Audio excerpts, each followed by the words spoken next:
Hello, everybody. And thank you for showing up on short notice.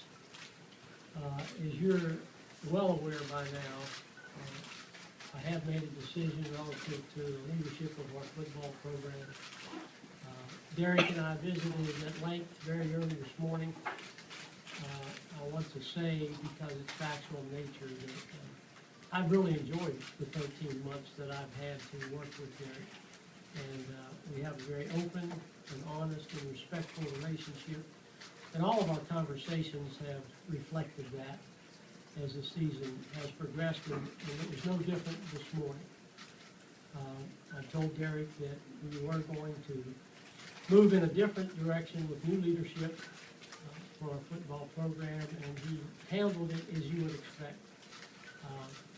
He handled it in a very mature manner, very respectful and appreciative manner in terms of his being the head football coach at the University of Tennessee for the past 3 years. It meant a lot to him, and I'll tell you that while the results, which are very, very important, were not what he wanted, not what the team wanted, not what our fan base wanted, that Derek Dooley did indeed improve this football program. There's no question about that. He inherited a very, very difficult environment, one that I am now very familiar with, having been here for these 13 months. And quite honestly, he was given a pretty short stick to take into that battle. And I think, given those facts, that he did a good job in a lot of areas in putting a solid foundation under our football program. Derek knows this. He grew up in it, as did I. This is a result-based profession, and you cannot ignore the results at the end of the day. As I told our football team and our staff, I met, of course, with Derek first, and then the staff, and then the entire football squad. This team was close to having a very good season. And I admire the fact that they never came unglued, so to speak. They never pointed fingers. They never said, "This is your fault, not my fault." They showed a lot of maturity through a very, very disappointing football season in terms of the excruciating losses in October, the close games, and I let them know that I really did admire that. It was a tough morning. The one thing that people sometimes forget is, yes, coaches are paid well, they're compensated well, and yes, they do know what the expectations are when they enter the profession.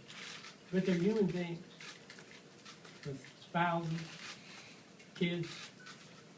It's tough. Today's a tough day for that staff, and it's a tough day for our football team. But we will now move forward in a search process with the goal of securing the best coach we possibly can to come and lead the football program at the University of Tennessee. You've heard me say this before. This is a great place. It's a tremendous place. We have tradition, we have history, we have a brand that is still meaningful. But we have a long way to go to get back to where we want to be. And you can't put all of that on the coach. I don't care if his name is Vince Lombardi or Derek Dooley. We have an obligation as an administration to give our coaches the resources they need, the support they need, intrinsically and extrinsically, to get us back to where we want to be. And so this will be an effort, collective effort of a lot of people to have us take our rightful place in the Southeastern Conference and beyond.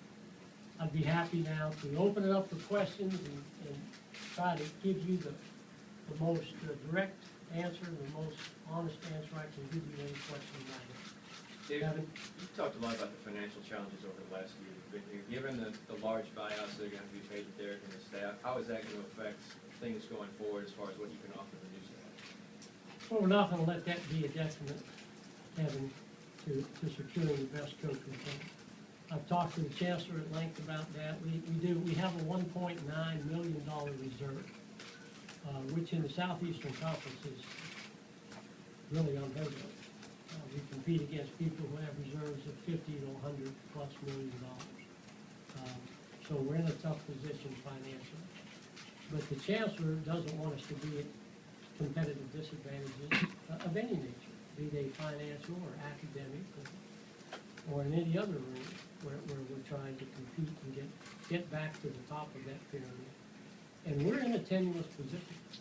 We're at a crossroads with our athletics program. But we have people who understand that and are committed to helping us overcome those obstacles. So that won't be a detriment. Will it be, is it a concern? Sure, it's a concern. We've invested heavily, the athletic department has invested heavily in the university, and we should. And now the chancellor is committed to taking some of that investment, the athletic generated revenue, and investing it back in athletics to help us stabilize financially, because that's what we need short term. And then when we get into the new TV contracts, Chancellor Cheek's committed that those new revenues will come to athletics. But that's a couple of years down the road. So we've got a lot of strategies in place that we have to implement to get where we want to go. Dave, do you usually use a search firm, or do you like to do these things kind of yourself? We probably will not use a search firm.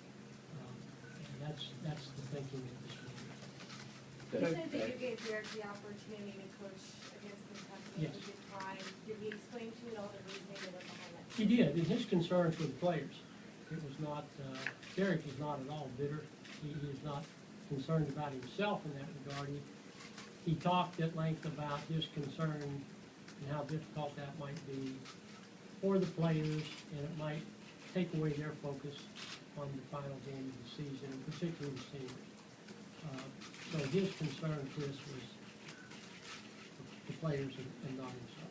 Dave, you said that Derek inherited a very, very difficult environment, one that you're now familiar with. Can you elaborate on that? What are some of those difficulties? Well, first of all, as you well know, this will be our fourth football coach in 6 years. This is not what I wanted, and I don't think this is what we really needed relative to stability versus more transition. We've had 12 presidents here since the year 2000. We now have 4 football coaches in 6 years. We need stability, but we need to find stability through a process that we're engaged in now. We have challenges.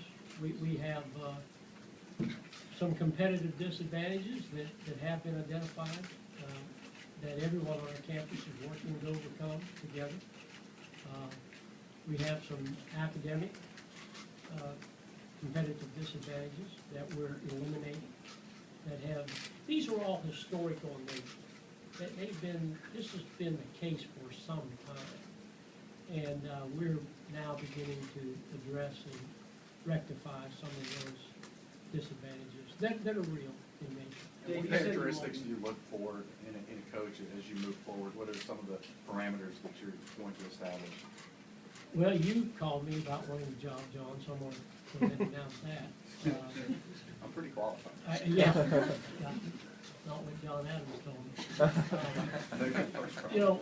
Obviously, we want a coach who knows how to be successful, who's had success, and knows the difficulty of climbing the ladder in the Southeastern Conference, and can appreciate and identify with what that takes. We want somebody with integrity. That's important. We just had our probation extended, as you're well aware. We don't have any margin for error. We have to have a culture of compliance that is the #1 priority in our athletics department. The profile is one that you would expect it to be. Some of the people will approach, they won't want to engage until their seasons are over. We are not, some people have this false sense that, oh my gosh, we're late. We're not. I've done this many times, and I can tell you that we're not. We're fine. People need to take a deep breath. We're not, the door's not closing on our opportunities to find the right person. Dave, how involved were you in helping Derek find a defensive coordinator to replace some of his staff last season? Heather, I've never been involved in the hiring of an assistant coach, other than meeting with the prospective assistant coaches at the head coach's request. I've told head coaches ever since I've been the director of athletics that, you know, I'll meet with them, I'll talk, I'll do anything you want me to do. You hire who you want, but you then have to be accountable for your hires. That's the same as all of you. So that's been a standard operating procedure, and I think the right line to walk.